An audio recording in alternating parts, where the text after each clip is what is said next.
million pesos para manalo. What? Anong suggestion yun? Ibig sabihin ba nanghingi ka ng 300 million pesos para maipanalo mo si Atty. Pisaras bilang congressman ng District 1 ng Bohol? Naniniwala po si Atty. Pisaras na nanghingi ka para 300 million. Oy, George Garcia! Walang iya ka, 300 million yun ha. Pambihira, oo. Mga ano talaga itong mga to, mga mukhang pera. Eto, nagtatanong tayo, totoo ba to? Sinabihan mo tong congressman candidate na to, na kailangan niya ng 300 milyon? Aba naman. Baka lahat na lang yan gustong maging COMELEC chairman. Na itong kalakaran na ito ng COMELEC ay lantaran at widespread sa buong Pilipinas at ginawa nila sa lahat ng mga kandidato noong mga nakaraang eleksyon. At yung mga nagbayad sa COMELEC ay siyang mga nanalo ngayong election process na ito. Dahil sa statement ni Chairman George Garcia, kailangan mo ng 300 million pesos para manalo. Paano mo i-interpret yung salitang iyon? Chairman George Garcia, sagutin mo nga, ano ang ibig sabihin nung sinabi mo kay Atty. Pisaras na kailangan niya ng 300 million pesos para manalo? Magkano? Edis bar na yan. Ikulong yan sa Bartolina. Anak ng toko, 300 million pinag-uusapan natin dito, Atty. George Garcia. COMELEC Chairman George Garcia. O hindi naman pwede magsinungaling yung abogado na nasa gilid niya. Kasi ano ho yan forgery yan di ba? Magpapatuto ka sa isang kasinungalingan. Naku, yari dito si George Garcia. No, ang daming issue sa totoo lang. Yung 16 million overvote, hindi pa rin ho mapaliwanag, mapahanggang sa ngayong mga panahon na to. Yung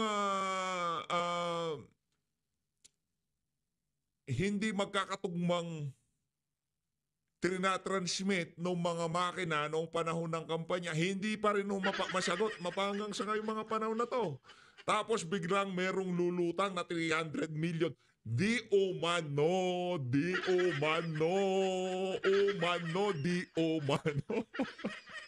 Langya ka, George Garcia. 300 million di umano ang binanggit na numero nung merong nag-courtesy call sa kanya. Isang congressman.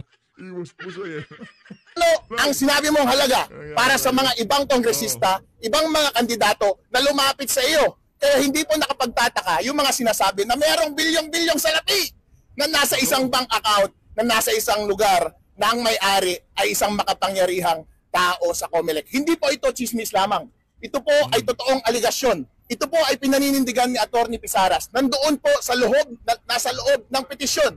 Ito po ay isinasampa namin sa Korte Suprema para ang mga justices natin mismo ang mag-imbita kay Chairman George Garcia at sa kanyang mga kasama na sagutin ang mga aligasyong ito dahil ito po ay totoo. Ano ang ibig sabihin mo, Chairman George Garcia, noong sinabi mong kailangan niya ng 300 million pesos para manalo ngayong eleksyon na ito? Kasama po dyan. Wala ka naman post. Mag-post ka naman. Di ako makasabat sa... Diba? Kamot ulo niya si George. Anak ng toka, dapat pinoklam ako na. Sakit talaga sa ulo tong ano na to, Atty. Harold Rescue. Di mo pa kasi pinoklam mo, mananahimig na Noong pagkapanalo niya, ano sabi niya? Chairman George, magtulungan na lang tayo. Kalimutan na natin yung mga dapat kalimutan. Hindi mo pinoklam yan tuloy, nagwala. Ganyan lang naman ho yan, politika yan. Pero, masaya ako na dito sa laban na to, kasama ko itong si Chairman George. Si Atty. Harold Resficio. Saludo, Atty. Harold. Palakpakan muna natin. Kayo naman, palakpakan natin yung si Atty. Harold. Hype na hype siya palong-palong siya sa pagbira dito kay George Garcia di ba? Ayos, tuloy. Yung maling paggamit ng COMELEC ng version na software doon sa automated counting machines. Ito ba yung paraan para isagawa ninyo yung daya na inyong ginawa? Ang na-audit po ay version 3.4. Bakit nyo ginamit yung version 3.5? Nandun ba sa version 3.5 yung daya na inyong in-implement?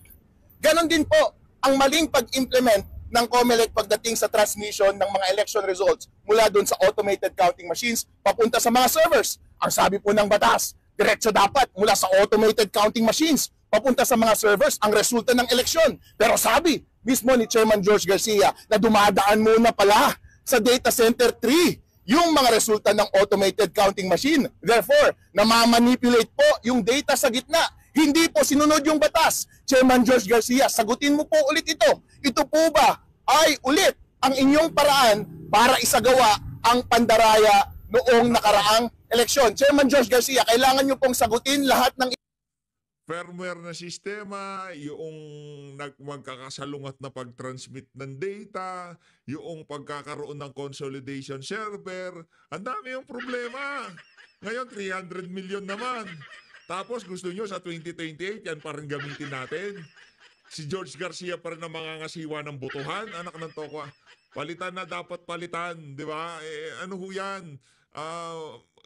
Yung magkaroon na tayo ng reforma kung reforma sa susunod na election dahil pagka nagpatuloy itong mga ganitong klaseng kabalbalan, nako, sigurado ho tayo 100% sa 2028 same scenario para kung walang nangyari.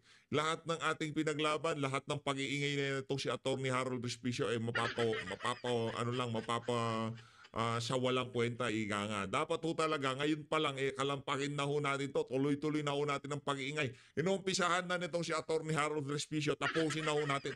Tanggalin na si George Garcia at magkaroon na tayo ng hybrid election. Ha? Magkaroon ng bilangan dyan sa present level at bahala na sila doon sa transmission. Bahala silang magdayaan doon. Pero sigurado, yung bilang na isinagawa doon sa presinto. Wala tayong pakialam, di ba? Nanakawin, yung paglilipat ng mga, tawag dito, mga balota. Tapos na nabilang na eh. 2 beses yung pagbilang pa doon sa precinct level, doon sa automated. Ngayon, gusto nilang nakawin yung mga dokumento along the way. Na-transmit na yan, ano pa nanakawin nila, di ba? Ganun lang naman. Ito, dahil lahat pong aligasyon na ito ay seryoso po. Kailangan nyo pong sagutin para sa susunod na eleksyon, hindi na po ito mangyari ulit. Ipinapasa na po namin sa inyo ang bola. Wala na pong natitira mula sa amin. Ang sagot na lang po ay nasa inyong bunganga. Sabihin nyo na lang po ang totoo dahil wala na kayong ligtas. Seryoso na po kami. Papanagutin po namin kayo sa Supreme Court. Kasama po sa prayer namin na ipadisbar si Chairman George Garcia dahil darapalan po ang ginawa nilang mga paraan ngayong nakaraang eleksyon na ito. Sino po ba ang responsable sa pagsasagawa ng maayos na eleksyon? Hindi po ba ang COMELEC, ang Commission on Elections? Sino po ang nagko-compose ng Commission on Elections? Mga commissioner na pinapangunahan ni Chairman George Garcia. Siya ang nagdedepensa ng mga palisiya na kanyang isinagawa. Kung meron mang taong dapat managot sa prosesong ito, lahat ng pandaraya at pagkakamali, walang iba kundi si Chairman George Garcia. Nangihingi rin kami ng tulong mula sa National Bureau of Investigation bilang ahensya na dapat magsagawa ng investigasyon ng mga ganitong anomalya. Natignan nila itong mga aligasyon ni Atty. Pisaras kasi garapalan po ang pag-amin ni Chairman George Garcia. Gumamit sila ng illegal na equipment sa pag-transmit. Gumamit sila ng illegal na software. Hindi po ba yan paglabas sa ating Omnibus Election Code? Dapat po, kung meron mang taong dapat makulong ngayon, walang iba kundi si Chairman George Garcia. Naku, yari ka dito, George. Yari ka dito, George. Nananawagan na itong si Atty. Harold Respicio na dapat ikaw ang makulong. O tayo naman sa ayon dyan. Sa dami ng kabalbalang ginawa nitong si George Garcia, yung kulong-kulang pa ho dyan sa mama na yan. Hindi lang ho dapat makulong yan si George Garcia. Alam nyo na ho, 16 million overvote, hindi ka lang dapat ikulong pagka ganyan ang nagiging resulta ng botohan. Di ba? Consolidation server, hindi ka lang dapat makulong. Diba? Dapat ho dyan kay George Garcia, itinatali sa mangga.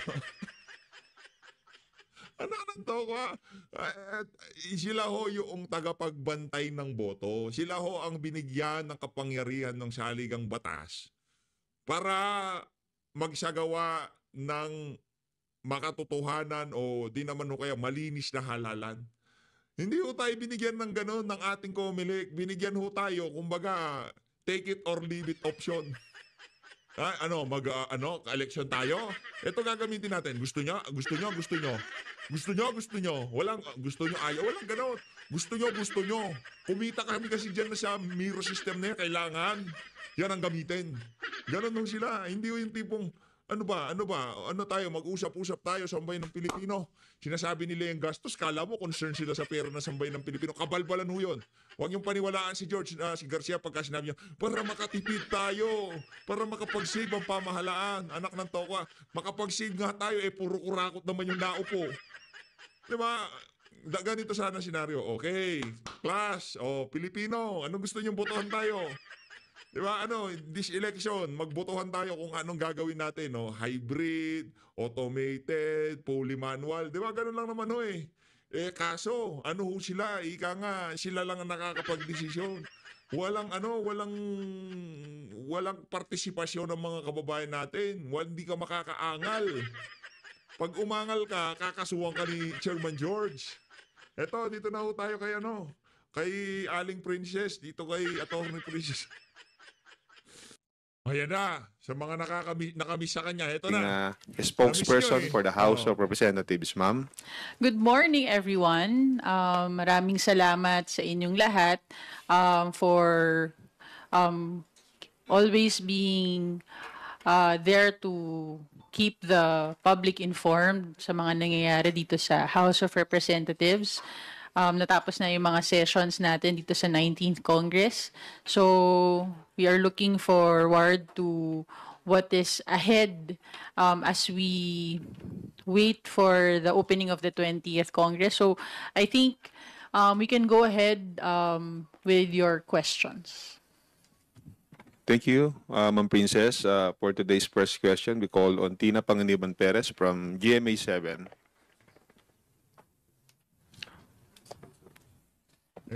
Good morning po, Attorney. Kumbaga, meron tagapagsalita sa impeachment. Siguro itong si Princess Abante ngayon, ibibida niya na lang yung mga ganap ni Tamba, no? Hindi na siya magsasalita sa impeachment kasi meron ng tagapagsalita ang impeachment. Sa katauhan nitong si Atty. Bukoy. Tingnan natin kung ano pa magiging partisipasyon nito. Ano pa yung mga kabalbalang gagawin nitong si Ma'am, would you have any information if there are members of the House who are stranded in Israel? Initially po kasi yesterday, there were reports that 2 Kongs were trapped, but Sec. Jen Velasco. Merong congressman na natrap sa Israel. Abo! Sino kaya itong mga to? Kung kaalyado kayo ni Tamba, dyan na lang. Kung mga kurakot kayong mga congressman, huwag na kayo umalis, dyan na lang kayo. Huwag kayong magtago. Salubungin niyo yung mga dapat.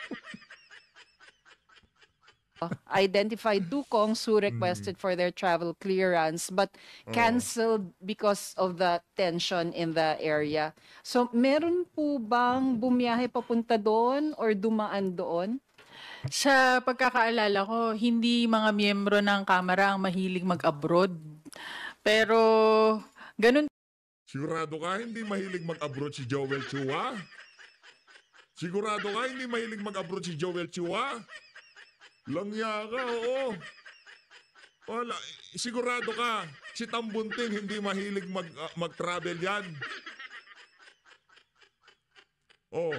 Si Tambunting hindi mahilig mag-travel. Meron pang isa, yung isang congresswoman sa Mindanao. Teka lang, hanapin ko pangalan na, iisa-isahin ko. Yung mga congressman na pumasyal noong naka-break ang House of Representatives. Tumungo sila doon sa Land of the Rising Sun kung tawagin. Langya ka, hindi mahilig. Mayat maya, nasa Spain yung amo mo, hindi mahilig. Kung pa man, sa pagkakaalam ko, walang members ng 19th Congress ang nasa Israel ngayon. Following the statement of Secretary General, I think may mga nagplano pero hindi natuloy. Pero again, from what I was informed, walang members ng 19th Congress ang nasa Israel at this time. Thank you po. Thank you, Tina. Billy Vegas from Abante Politico. Please proceed with your questions. Ma'am, magandang umaga po. Ma'am, tatanong ko lang po, may tugon po ba yung House dun sa mga patutsada ng mga senador dun sa wage hike? Kasi sabi nila, tayo raw yung dito raw nagtagal. Kasali ka, Brad. Congressman ka na pala ngayon. Tayo daw. Wow! Anak ng toko, yan ang problema. yung mga media na dapat sana non-partisan sila, tayo daw. Palakpakan nun natin yung sino man tong reporter na to. Julie Vega ba pangalan nitong langyang to? Tapos parang ang dating mamadaliin sila tapos kasalanan pa nila. Well, tungkol sa wage hike bill, dito klaro sa akin. Napag-research ko naman yung tungkol sa panukala ng Kamara for the Oh, ito pa yung isa, oh. Maricar Zamora, tanong ko, hindi nag-travel yan? Hindi nag-travel. Tanong ko, Joel Chua, Tambunting, hindi sila nag-travel? Hindi mahilig... Ikaw pumupuro ka na sa akin. Okay lang sana kung hindi usap-usapan sa social media, hindi kumakalat yung mga larawan nila sa social media na nangingibang bansa sila. Okay lang. Okay lang. Nasabihin mong hindi mahilig mag-travel yung mga congressman. the 200 peso wage hike bill. Hindi lang kasi tungkol sa amount ng gusto nating iangat na sahod eh. Kasama sa version ng House, yung mga proteksyon din na ibibigay sa mga small, medium enterprises, mga exemptions, transitional provisions para dahan-dahan ang pag-implementa ng batas kung pagbigyan ng pagkakataon na maupuan ng Senado at ng Kamara yung final versions ng both houses. Kaya yung usapin na matagal na ipasa ng Kamara yung House version dahil hindi lang naman siya isang bagay na tinaas lang natin yung sahod. Pinag-aralan din at inalam na to make sure na balanse yung batas na maipapasa ng Kamara, hindi lang para sa manggagawa, pero para din sa mga negosyo na pwedeng maapektuhan dahil gusto natin pangkalahatan yung magiging epekto ng legislated wage hike bill. Ma'am, tanong ko na- pero hindi makatotohanan. Hindi mangyayari yan. 200. Oh, bigla kang tiklop ngayon kay Senator Jinggoy. Tiklop ka ngayon? Diba? Dati, angas-angas mo. Oh, ngayon wala na, bumahag ka kay Senator Jinggoy Estrada. Yan ang sinasabi ko sa iyo, madam. Pa rin po yung sinabi ni Senator Amy, parang pampintura lang daw yung budget na ibinigay sa San Juanico Bridge. Ba't daw po ganun?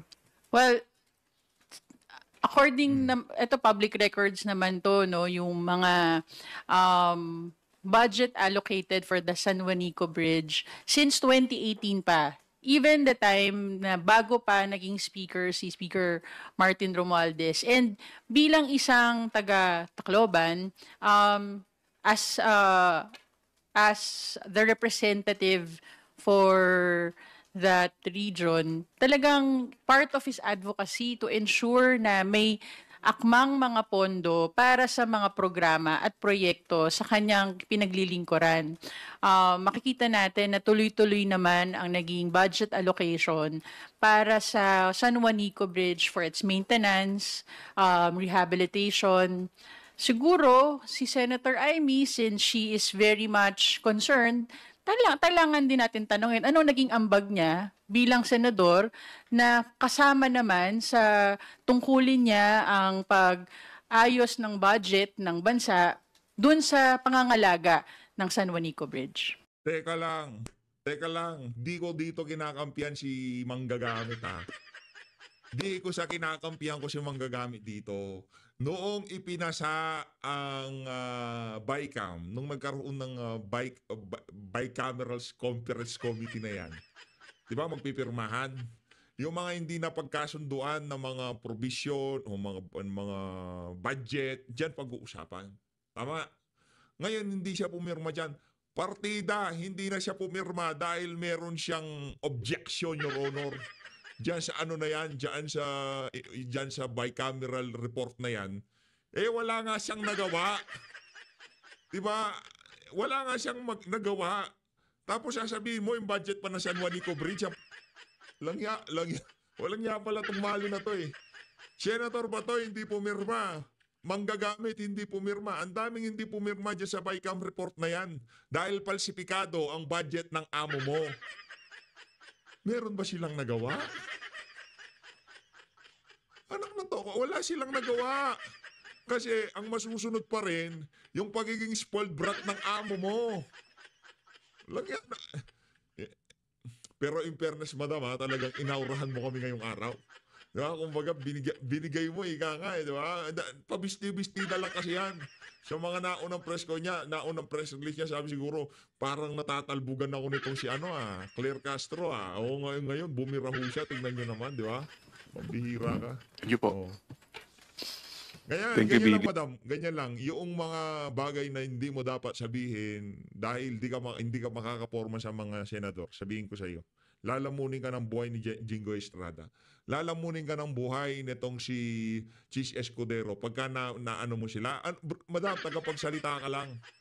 'Di ba? Sa'yo ang diyan, sa'yo ang bunton ng galit kung ano man ang lumabas sa bunganga mong 'yan. Sa'yo ang balik niyan, hindi sa amo mong si Tamba. Oo, merong bira para sa kanya, pero dahil sa'yo nanggagaling ang mga litanya na 'yan, ikaw ang magigisa. Ikaw ang malilitsyon dyan sa pwesto mo na yan. Hindi ko malaman. Yaman-yaman nyo na. May kadalak nga yung tatay mo. Meron pang Patek Philippe. Meron Rolex, di ba? Ano mo pa? Dami nyo ng pera, madam. Tigilan nyo na yan. Melalis Moras from PTV4. Hi, good morning, Attorney Princess. Ma'am, follow up lang po sa Israel. I understand na walang kongs, pero may mensahe po ba yung Kamara sa mga kababayan nating naiipit doon, lalo na may mga naita? Wala tayong pakialam sa mensahe ng House of Representatives. Walang kwenta yan. Pagbabalat kayo ho lahat yan. Kung meron man magbibigay ng mensahe para sa mga kababayan nating naiipit dyan sa kaguluhan na yan, sa silangan, kung di rin lamang yung mga politikong kagaya ni Magalong, kagaya ni Marcoleta, kagaya ni Senator Bato de la Rosa, Robin Padilla, kung di rin lang naman ang mga tao na yan na magsasalita, wag ko kayo maniwala. Dahil pagkaya nang galing dyan sa mga mapagbalat kayo dyan sa House of Representatives, panigurado, vested interest na naman yan para makapagpapogi lang. Punta na tayo doon sa banat niya kay VP Sara, rekta ho tayo doon. Dito sa bahagi ng video natin na to, grabe, bugbog sarado itong si Senator Bato de la Rosa doon sa pagbabahagi niya nung AI generated.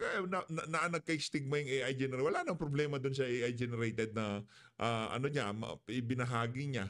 Kumbaga yung pagka-generate lang ng video, pero kung gawin mong text yun, wala nang problema, di ba? Porket meron lang nagsasalita. Ang tanong, mali ba, meron ba siniraan yung video na isinare nitong si Senator Bato? Yun ang hindi umaintindihan nitong mga individual na kagaya nitong si Princess Abante. 1/3 yung impeachment Ito na case tayo. laban sa kanya bago po pirmahan at may mga allegation din po na may kapalit itong budget bawat pirma. Your reaction po, ma'am? Siguro dapat maging klaro tayo dun sa mga paratang na ganyan. Hindi pwedeng dinadaan lagi sa intriga yung mga ganitong aligasyon, lalong-lalo na pag ang sinasabing aligasyon ay paninira hindi lang sa integrity nung individual na representante na pumirma, kundi mismo dun sa Teka, magalit kayo kay Congressman Tiangco. Ini-echo lang ni VP, ini-echo lang ng mga nagsasalita yung sinabi ni Congressman Tiangco nga ba? Teka lang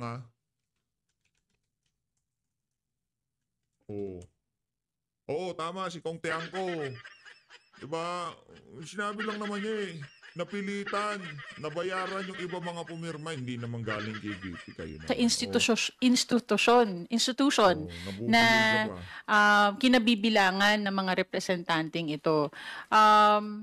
Nung sila ay pumirma at sumumpa, kasama dito yung pagsasabi na sila ay binasa nila at naintindihan nila at pinapatunayan nila na sila ay sang-ayon para ituloy ang impeachment laban kay Vice President Sara at i-transmit ito sa Senado. Tungkol naman sa may nakuhang favor or bayad ang ating mga representante,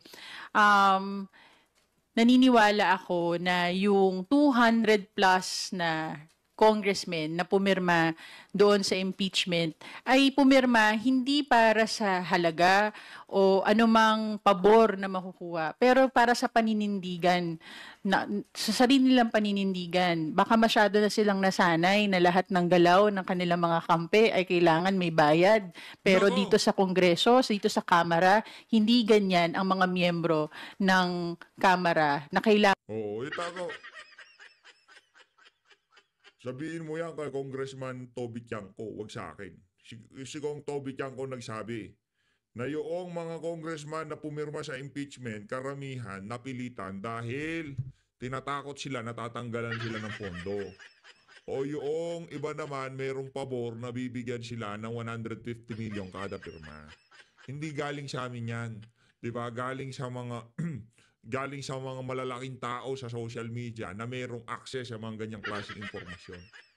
Yun ang sinasabi ko natin dito. Hindi, hirap sa'yo, mababara ka na naman yan, mananahimik ka na naman eh.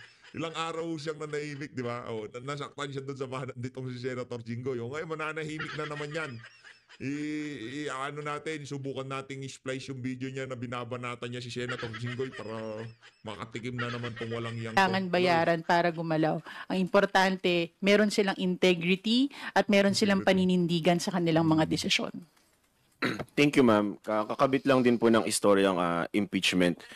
May stand po si Senate Minority Leader Coco Pimentel tungkol po sa usapin ng inhibition ng mga senator judge. Basahin ko lang po yung part ng statement niya. Kung kapag inhibit, nakakalusot pa siya, di na kailangan sabihin kung ano yung posisyon niya. Guilty ba or not guilty? The Senate Minority Leader is calling for the senators to actually take a stand po na wag na mag-inhibit, mag-convict or sabihin na convicted or acquitted based on their own judgment po. Kayo po ba, ano po yung take niya sa inhibition? Bilang senator judges, kasama yan sa kanilang tungkulin na maging impartial sa tanggap at pakikinig ng ebidensya pag natuloy ang trial, na sana ituloy na nila yung impeachment trial. Nung hinaral sila bilang senador, kasama yun sa tungkulin eh. Regardless kung ano yung naging desisyon nila para sa pagtakbo. Pero once na nanalo na sila bilang senador, kasama na dito, hindi lang yung politika nila, pero yung tungkulin nila sa mamamayan, tungkulin nila sa saligang batas, nagampanan ng kanilang trabaho bilang senator judge pag sila ay naging isang impeachment court. Hindi ko masasagot kung magmo-move ang impeachment, ang prosecution panel for inhibition. Pero importante na ang ating mga senator judges ay mapakita nila na willing sila, sinumpaan na nila, they took their oath, 'di ba? As a senator judge, na gagampanan nila yung sinumpaan nilang tungkulin na magiging impartial sila doon sa pagsuri, sa pagkikinig ng mga ebidensyang ilalahad at magdidesisyon sila hindi ayon sa politika, hindi ayon sa politiko, kundi ayon sa ebidensyang mailalahad sa impeachment. Paano pagka yung isang senator judge, sinabi niya na kahit hindi pa tapos yan, kumbinsido ako na pamumulitika yan. Ibig sabihin, meron tayong problema dyan dahil di niya pinakinggan yung mga ebidensyang ilalatag dyan sa impeachment court na yan. Problema talaga tong ano na to eh. Alam nyo, para matapos na tong issue na to, tigilan na natin yan. Pag-aralan natin, paano natin maililikas yung mga OFW natin sa gitnang silangan.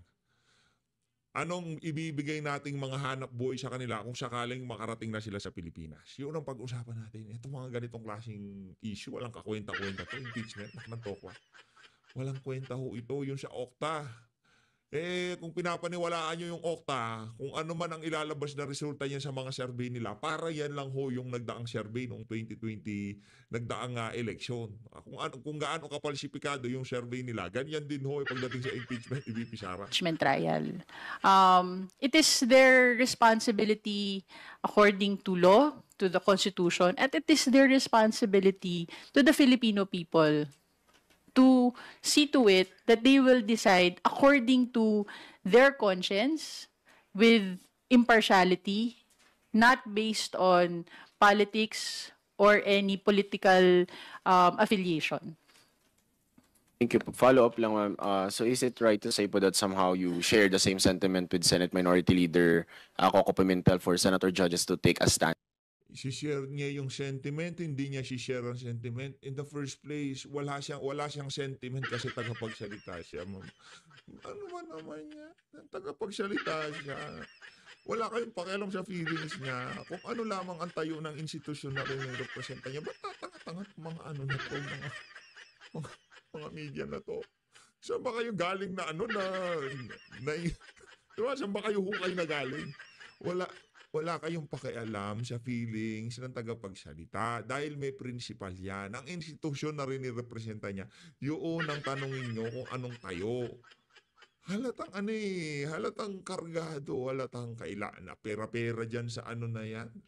Walang yata talaga itong mga media na to. Yes. Dapat kasi yun ang role nila sa impeachment trial. Ang role ng Yun, diba? House of Representatives Nangyayari is sa to prosecute. Pilipinas. We have the prosecution panel that were given by the plenary the authority to prosecute the articles of impeachment. We also have our own spokesperson for the impeachment prosecution panel para mapaliwanag yung mga detalye na nangyayari. May kanya-kanya tayong role dito sa lahat ng prosesong to. Gagampanan ng Kamara ang kanilang role sa prosesong ito. Kailangan gampanan din ng Senado ang kanilang tungkulin at obligasyon ayon sa konstitusyon para sa mamamayang Pilipino. Okay. Last na lang po from my end, ma'am. Yung dun lang sa usapin ng wage hike, balikan ko lang po. Ngayong papasok na yung 20th Congress at pumasa naman sa huling pagbasa ng Kamara yung panukala po. Ano po ba, for the public lang, ano po yung fate ngayon ng 200 peso wage hike bill? Pwede po ba itong isalang ulit sa next Congress o maging priority ulit? Thank you po. Definitely, pwede siyang ma-file ulit sa 20th Congress. At binanggit na natin to noon at uulitin ko, patuloy tayong makikipaglaban para sa maayos at sapat na sahod para sa manggagawa at balancing batas para naman sa proteksyon din sa ating mga small, medium enterprises. Yun ang gusto ng Kamara.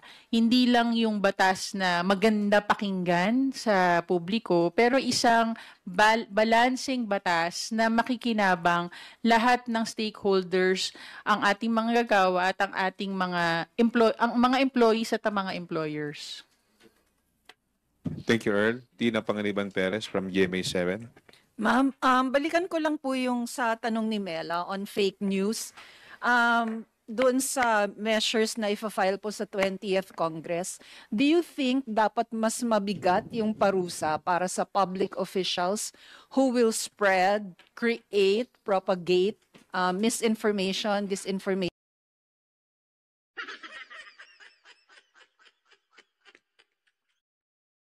and malinformation? Well, as public officials, we all have a greater responsibility. Yan naman kasi atake ho nila eh. Kahit alam nilang katangahan ng naratibo, ipupush nila. Walang problema doon sa senior ni Senator Bato de la Rosa. At kung yung naratibo man para sa mga bangag dyan sa Malacanang at din senior nitong si Tamba ni Barbers, wala tayong pakialam.